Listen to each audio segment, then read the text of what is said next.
قربانی کے کچھ مسائل ہیں جو ہر شخص کو جاننا ضروری ہے۔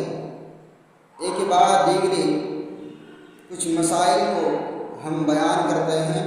امید ہے آپ ان تمام مسائل کو جاننے کی کوشش کریں گے اور ان پر عمل کرنے کی کوشش کریں گے۔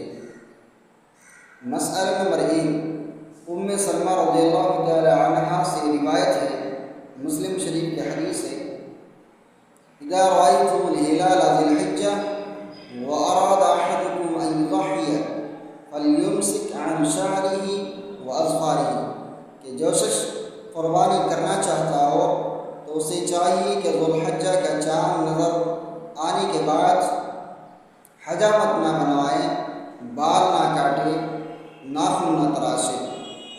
مسلم حدیث نمبر 1977۔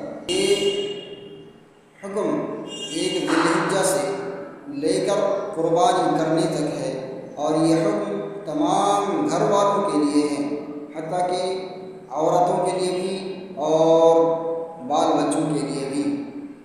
لیکن یہ بھی یاد رہے ان ایام میں مرغا، مرغی، کبوتر یا بطخ وغیرہ ذبح کر سکتے ہیں، کھا سکتے ہیں۔